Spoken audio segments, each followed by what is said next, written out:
and Relativity, in a world where you're waiting for decisions and now you are making the decisions. Is that true? And what's the difference on your side? You know, it is a bit of a misnomer that when you move to the other side of the equation, you actually can make decisions faster. Sometimes they're slowed down because there's a lot of process involved on the sort of the corporate side. And at an agency, you were waiting for them to say yes, but you were being able to use data, which they didn't have, to inform that decision. And on my side, what I'm most interested in is how do we start to create as many data streams as possible as the end user, as the client, so that we can make decisions and go to our agencies more informed and begin to drive a lot of that conversation versus, depending so much on the agency to really tell us who our consumer is. Because there's not a lot of data sources out there that we have access to. Netflix controls their data. The theaters control their data. Fandango controls their data. A studio has very little access to their own data, so they've got to think about loyalty and gamification and intercepting that transaction. And mobile really provides us the opportunity to win in that medium. So Steve, you manage, negotiate, and lead all global partnerships at Omnicom. What has the last year shown you in how the conversation has shifted in terms of investment in mobility? Is it moving fast enough? You're seeing it very, very high level. Fast enough. I think still move fast enough for me normally, but I think as a whole, I think there's reasons why it's not moving maybe as fast as I would like it to. Insofar as the popularity of mobile, when you asked me to speak here, I did a little query to our top 20 publishers. In fact, that ranges from Facebook to an ESPN, ABC, NBC, and the like. And I looked about a year ago, and 2 of our top 20 had more mobile traffic than desktop traffic. As of 2 days ago, 12 of our top 20 do. So from year-over-year growth? 1 year. 1 year and 2 months, essentially. So, yeah, obviously, we can say, hey, this is either mobile or the consumer has spoken all of the jargon. It's now, it's something that the CMOs are putting on their plate. Obviously, everything's top of mind with them. Is it social? Is it mobile? Is it, CRM data? It seems like this year is, there's a lot of the buzzwords going out. I think what's always been consistent in my head is how you integrate all those together. So a lot easier to, quote, sell mobile ideas now than it was a year ago. I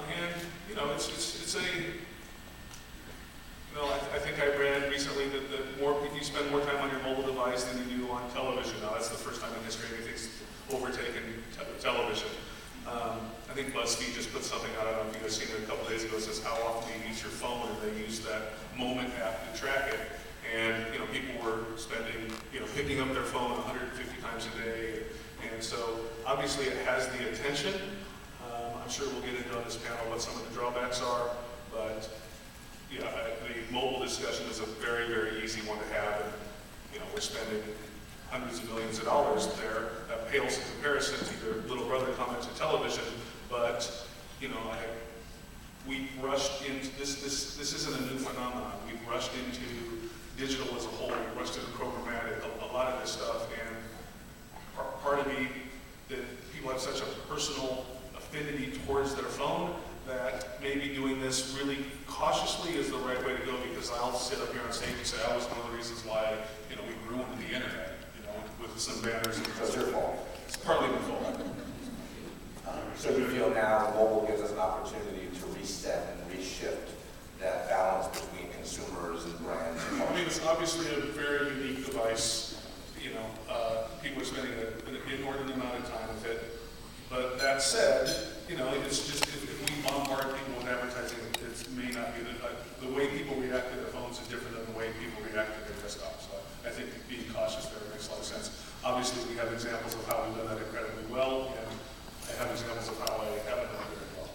Of course. So we had an executive summit at Mediaworks down in San Diego last week, and we had an executive from a major holding company state that they're looking to move 30% of their overall budget to mobile. Obviously, we'd love to hear that. Sounds fantastic. Now, the reality is that a pipe dream? Is it easier said than done? because we can say we want it, but I think there's a ton of mechanics in mobile that still need to be worked out, and there's a fragmented media landscape. So is that a pipe dream? I mean, it depends on how long, you know, it wasn't our Holden company, I mean, I'm sure that wasn't the case. 30% of total budget or 30% of digital budget? I think it was digital budget. Okay, then, I mean, that's probably, we're already probably doing that, you know, because of our top vendors, you know, look, like, you know, Facebook has 70% traffic on mobile devices, so I would assume that, you know, insofar as digital spending, I'm already at 30%, so definitely not a pipe dream. If you're saying 30% of all spending goes to mobile, I would argue that, yeah, that is reality in the future, definitely not yet, but, you know, it is hockey sticking like crazy. JP, are you seeing anything on your side, the agency side of around spend? You're more focused on analytics and usability. I'm just curious if you have a perspective on the shift in spend. Yeah, I think for us, one of the things we've been struggling with is the divide between the time that people are spending with the device and then the lack of dollars. And I think one of the things that we've been focusing a lot about is there's a tremendous need to tackle creative units and what they're available. I think, quite honestly, I worked on the Windows mobile phone launch back in 2002, and you know, we largely made the mistake with mobile, and we're doing it still today, that we did with other technologies, which is we try to apply the same creative units into that space. And so then you have these tiny little banners, and you're telling clients, hey, yeah, this is great to buy, you know. So I think one of the things we're going to try to tackle is trying to figure out ways to create more standard units that are more native to the screen. I think the second thing we're trying to do is to get everyone speaking the same language. There's so many different partners we meet with on a day-to-day basis that are talking about different metrics and different ways of looking at it. So one of the things that UM's has been doing is we've actually created what we're calling the Mobile First Consortium, where we actually have publishers, we have partners and clients that are involved. And the intention is to basically get everyone aligned and start getting the industry aligned on what are the metrics we've been using and what do those mean and how do we apply them and how are they calculated. So all of those things are largely white papers that we're going to be publishing over the next 12 months, but we're really excited about it. I think nobody is denying the fact that mobile is a powerful channel. We're just trying to kind of solve through and basically address some of the things that Steve was talking about on how do we make sure that we're advertising on the screen in a way that's really meaningful to consumers. Perfect. So you mentioned that there's a disconnect in many ways between the advertising community and how we speak and how we think about delivering advertising to consumers and the developers who are building these experiences. So how do you bridge that gap? Are you able to, again, it's all about the unified metrics and language. So. Yeah, and I don't think it's anything unique in terms of the app developers and marketers. I think a lot of clients that we work with have kind of these siloed teams where the marketing team is expected to market the products that the product team develops. And quite honestly, we live in a world where marketing is generating insights that can very well influence product development, and the product teams are generating a lot of data around usability that would definitely inform marketing. So one of the things we've been really, one of our clients is in the travel category, kind of a challenge we're in that space, and what we're looking at, and we start to look at some of the mobile metrics on their app usage, which is we found this amazing group of folks that were just strong advocates and users of their product, posting reviews about how amazing, you know, their late night hotel availability was, and just all of this great feedback that we're getting, and yet that wasn't filtering back to the marketing team, and we quite honestly weren't marketing one of our best assets. And so just opening the line of communication as a first step between the product teams and the marketing teams, I think is tremendous. But I think in a world where we can actually get data being shared between both sides, it actually creates some really powerful marketing opportunities for us. Great. So let's shift to what do we need to do in making it work, and what else do we need to work on to continue to grow this category. So Steve, let's talk about creative and programmatic, a fun conversation. In many ways, are these two forces completely at odds with each other? Agencies are essentially founded on the idea of the best creative idea wins, and we're now being pushed into a world where we need to scale and make it go faster. How does that work together? Yeah, I think they work perfectly together. To me, it's, obviously a creative agency in the television world their goal is to reach the masses, and when you talk about programmatic and reaching people one-to-one, you have the ability to point, speak directly to that person about what may be important to them. So there's some drawbacks there, right? Obviously, that costs money in the way that the big holding companies work, whether the creatives are on a retainer or on the media side, it's a percentage of spend. You know, it costs a lot more money to reach somebody one-to-one than it does doing the many. So a lot of that is on us to make sure we figure out how to, play in that space. So yeah, programmatic, to JP's point, there's a lot of ways where that can impact your creative agency. So we at Omnicom, we set up Analytic, which is our data and measurement company, and it's not sitting within the media agencies, it's an underlying unit above, underneath all of our agencies. So the way that a creative agency can kind of reach into that data could be for, hey, how do I make an ad relevant to this segment? We have hundreds of segments. We have first-party data from our clients, so we can reach, specifically to a person, or conversely, we know that they're already consumers, so there's not a lot of ways there. The truth is, yeah, there is a lot of different ways in which a creative person can create a campaign. And what we're seeing is, because television is taking the majority of the money, people are trying to retrofit that into how does this work on digital, and more importantly, how does it work on mobile, which to me is, slowly but surely, and we have examples of where somebody is doing the mobile first strategy, and it seems to be paying off. But obviously, it pays off for some brands more than another. So, to be programmatic and creative are definitely not at odds with each other. It's like, to me, it's the reason why I work at an agency, right? We have the creative, the right ad at the right time at the right place in the purchase funnel. I play within walled gardens, Facebook and Google. They don't like each other, but they both work with me. I work with your creative agency. We can do that frequency capping. We can do sequential messaging, and that to me is the silver bullet when I can reach somebody that's been on a TV ad, and I know that, and then follow them through their journey through a mobile device. But once again, the creative units would be incredibly different, and that's a new phenomenon in the advertising world. But in many ways, we probably need to standardize creative units to begin with. We have way too many units. I think all of us as users of mobile devices hate the vast majority of ads that are shown to us. Right? We should be honest with each other about that. And ultimately, programmatic, in my view, is a way to allow for more massive buying and spending. Right? We should make that process a lot easier. You can transact broadcast millions of dollars with a fraction of the people that we have in the digital today. So ultimately, my view is programmatic is an efficiency tool, and creative still needs to be a massive part of it. So, Angela, you've seen programmatic as part of your daily experience, or what on the client side? How are you doing? Yeah, I mean, we are definitely diving in. I'm very bullish on programmatic. Coming from the agency side and really understanding its value. What I've learned being on the client side is it's the translation of the value to the client that really gets lost, and I think therefore it becomes this, this dark mass that seems to be taking over our creative process, and it's, stealing our TRPs and TV, and I'm actually doing a summit next week for our executive team, those who create movies, those who market movies, those who distribute them, to actually listen to a programmatic workshop so they understand the value of programmatic. Because for us, it really is reaching, and as it is for all brands, but for our world in particular, there's a lot of noise in the marketplace. There are 3 to 4 movies that open every weekend, and about 3 to 4 movies of the past weekend tend to trail into the next weekend. So your competition is a creative.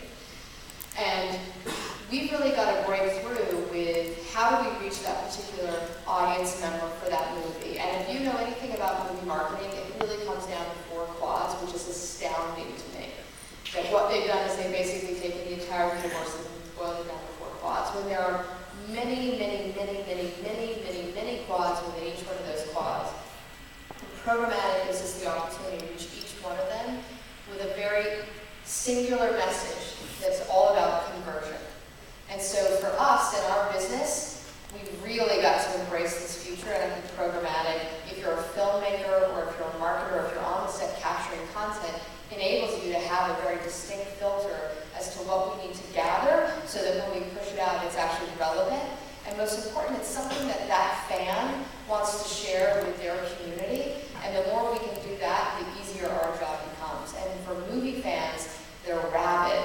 And so we need to continue to feed them content.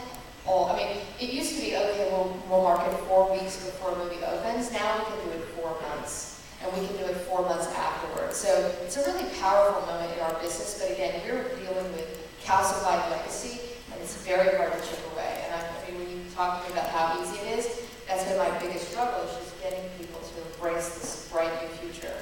So on that line of thinking, mobile video is the fastest growing category running today. Our research has shown that after 8 seconds of load time, 80% of an audience backs out. So, Angela, in your business, video is a core tenet of how you're messaging to your consumers.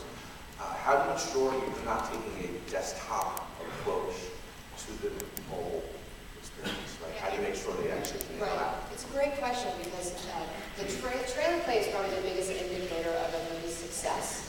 And, so that's very video dependent. In mobile, what we're trying to do is actually think about not even the migration from desktop to mobile, but a mobile-first experience.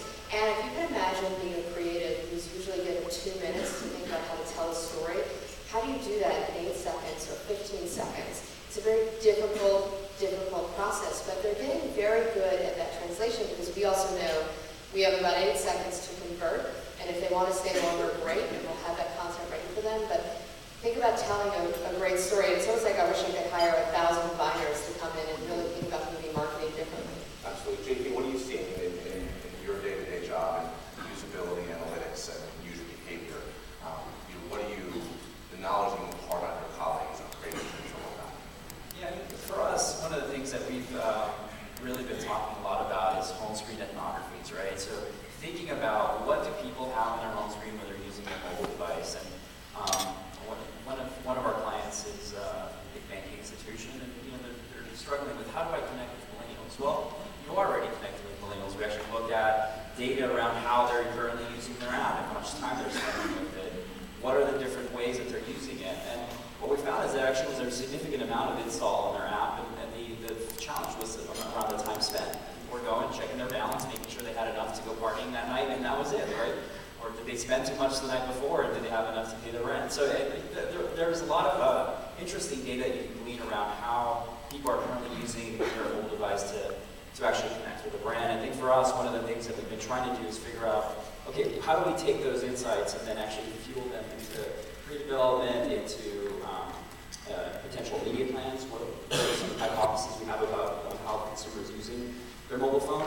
But there's a lot of data that we're starting to gather, and I think one of the things that we've been finding is,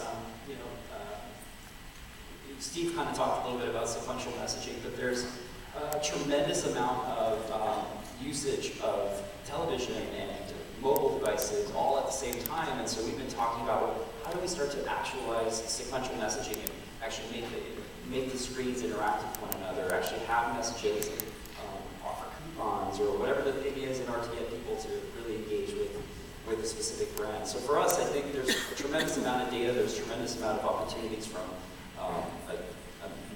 a media experience and dual screen experience. I think that we're just kind of scratching the surface around what can be done today. Absolutely. So at Opera Mediaworks, we feel very strongly about mobile first creative.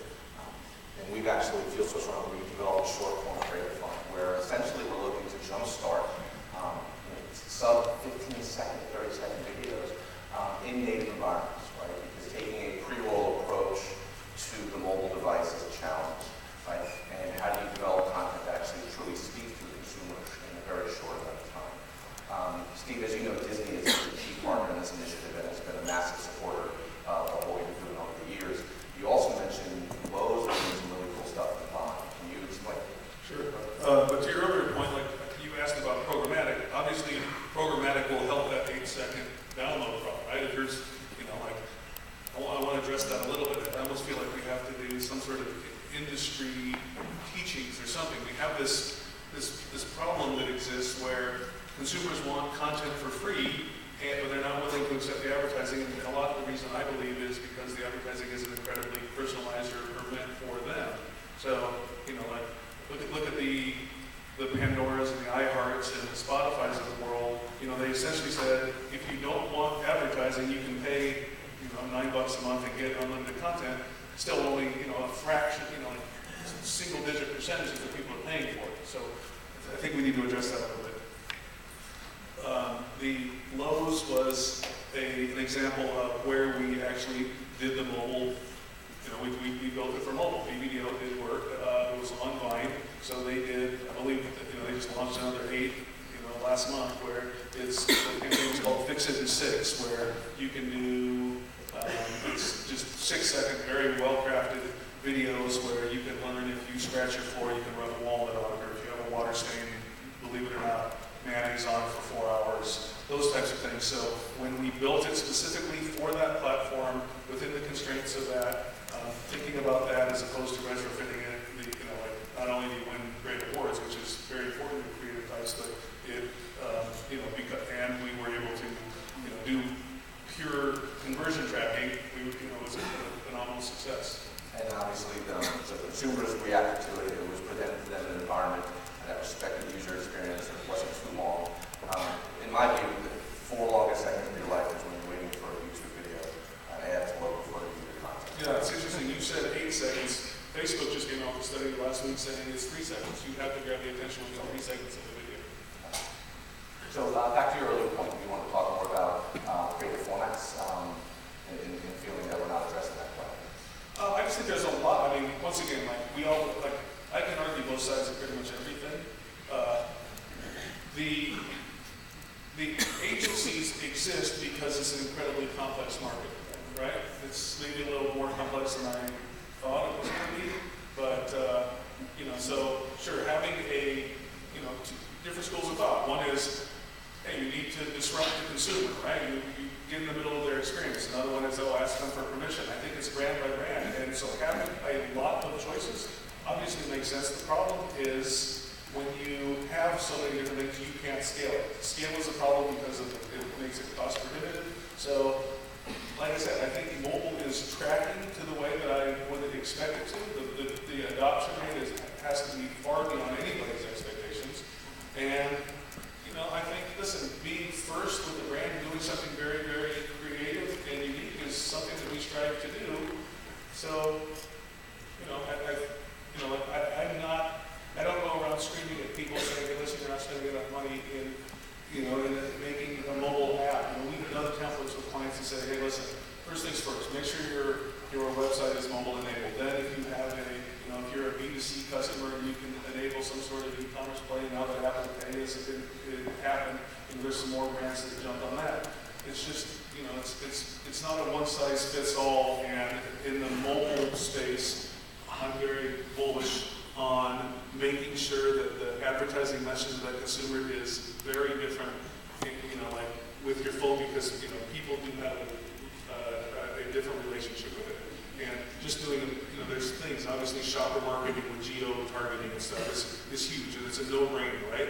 But, some of the location stuff, people will always come and say, hey, you represent McDonald's. Why don't you put an ad in front of somebody every time they're sitting in front of the McDonald's store? And I'm like, if marketing was that easy, McDonald's would put a sign on the front door saying 2 for $1 hamburgers, So there's always that strategy. So, at Omnicom, we don't necessarily have a standalone mobile unit. It's like everything else in digital. We'll have somebody that understands mobile working on the strategy team, so it can all be integrated together, which to me is where this is all about. Picking up on your branded apps, actually, JP, I want to dive in a bit deeper on that. So what is the future of brand-specific apps? The biggest challenge in the app ecosystem is discoverability. So there's hundreds of millions of apps already out there, millions of apps released every day. Angela was saying in our conversation earlier that your Relativity is releasing an app for every single release. Is that correct? Or thinking about it? Yeah, we're actually we're looking at 2 options. One is the Power of Relativity app in and of itself, and the other is an app that is specific to the vertical, so the movie vertical, the sports vertical, the TV vertical. So we're going to test and fail, and hopefully learn each time. JP, what are you seeing on consumer behavior side? One of the things that I've been really surprised about is a lot of times marketers will develop an app, put it out there, and then not market it.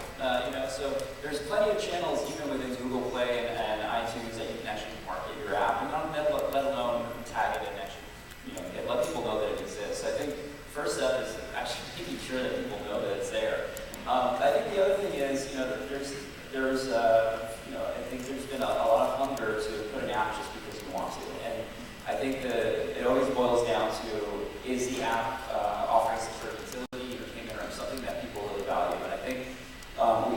see with Hotwire, for example, they have amazing advocates amongst their users of folks who want like last-minute deals on hotels, and they're offering an amazing utility. So if you're in the city and you don't want to drive back to the East Bay and you want to continue your night out, you can go out and find a hotel. It's a really simple but elegant utility that people are excited about. So I think for us, it's making sure people know it's there, making sure that the app is offering some sort of utility.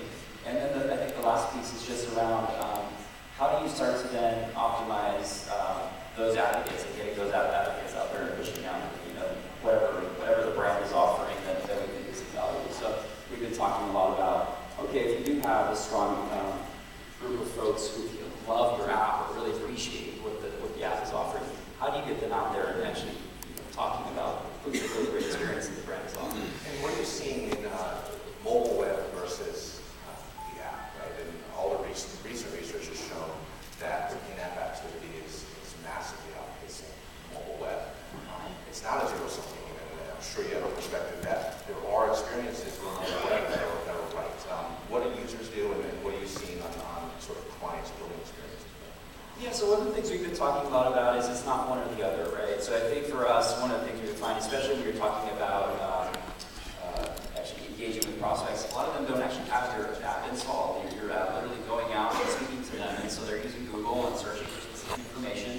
A lot of times it's utility-based, and so for example, we see a lot of usage for mobile web experience that are basically store logators or wanting to get information about when you're open or all that kind of good stuff. And so the mobile web experience serves a purpose, and then if people are more engaged with your brand or have specific needs, then they're going to download your app if they know about it. So for us, we don't see the two going away, and in fact, we see that they actually serve a purpose in that kind of conversion funnel.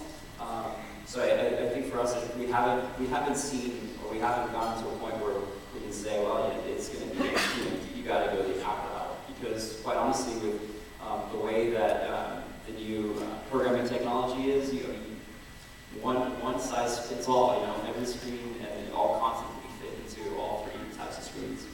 Absolutely, Angela. Are you seeing any difference between the two? It sounds like you agree that you develop both.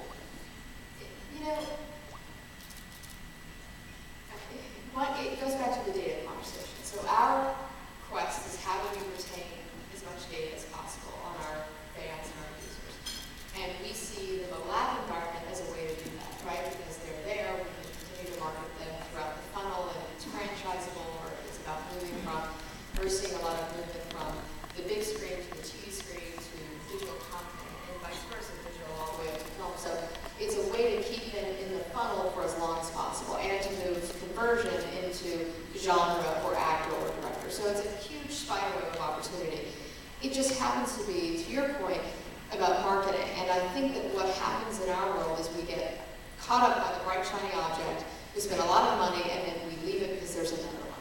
But if you're spending $250 million a year in marketing your movies, it's a ton of opportunity to continue to drive that with some sort of messaging that people can visually see, whether they're looking at print, radio, or TV or digital, and be able to then drive for that. So 2015 I think is going to be a big year for us to really understand what it is that our consumers want, and then hopefully we are smart enough as marketers to move expeditiously towards that usage. I'm getting the hook from You're getting the hook, so let's go to the audience questions. Audience questions. Audience questions. I know I caffeinated you guys. There's plenty of coffee. Right over here. All right. I'm coming. Could you state your name and company, please? They can all harass you afterwards if it's a valid question. This is Kevin Rice with Katelman. This question is for Angela. I was wondering if you guys are planning to doing sort of like in-theater experiences. I know some of the other studios are looking at it, but there's a lot of pushback from directors. Yeah, I think the in-theater experience is an interesting one because each part of the theater experience is owned by someone else. So there's the theater owner, there's NCM that's beginning to own the pre-show, and then there's the actual content that we own. So we're actually looking at all different parts of that information to figure out how we can do that. So how do we use non-audible prompts on one sheets to be able to then make decisions or connect with people? Rather than doing scorecards at the end for grading, how do we then get exit polling so that we can use that through mobile devices? How do we actually use our own content to prompt them to do something post-film or pre-film. So, you know, and NCM is getting smart because that 30 minutes prior to the show, you know, they're really owning in terms of advertising and content. And as those preview sections become more and more valuable, because we all know, again, it goes back to, did you see our trailer? Does that trailer move you? Those are now becoming high-priced commodities, so that 30 minutes before is actually also becoming a high-priced commodity. So we've got to nail that, and it's the one place that mobile becomes the most important device with all three of those players. Questions from the audience? Going once. All right, I have a question. Actually, it's for you, Angela, if you don't mind. So, you know, it's kind of funny with the CMOs, and I used to be one, but it's kind of funny that 2 years ago, and I think I mentioned this in a briefing call, CMOs were so freaking scared to take the stage. But you've been a little bit different because this is your second or third time taking our stage. And, you know, 2 years ago, we had to drag them, fighting and kicking to take our stage. We were so scared that we were going to ask about HTML17. Of course, we never did. But what was it with you that you kind of, it was almost at a point in time that you said, hey, you know, mobile's important, and we're going to go, you know, kind of, I don't want to use the mobile first term, but we're going to go aggressive on mobile. And I want to tell the world what we're doing. What was it that switched with you? Job security. Okay, I love that. Very honest. But I will say, it's interesting because Sky and I were talking before. So we were both at MySpace when social media was taking off and all these brands were trying to figure out what to do with social. But everyone knew that if you weren't there, you were going to be dead. And I think for mobile, what we're learning as marketers is that it's not going away. In fact, it's becoming more and more powerful. And that when your CEO is using mobile, and it has 3 mobile devices and wondering why you're not somewhere because then he's looking for it, that you know how important it is to everyone's job security as well as to the bottom line of our company. And if you're marketing content, the only place people want to find content more and more is on their mobile phone. And you see it, I was on the phone today, and it wasn't a millennial, it was a 55-year-old guy looking at YouTube on the plane as his first screen when he came on, you know, at 6 o'clock in the morning. So it's not just about the millennial crowd anymore, it's about every crowd. I love that, guys. Great session. Thank you so much. I appreciate it.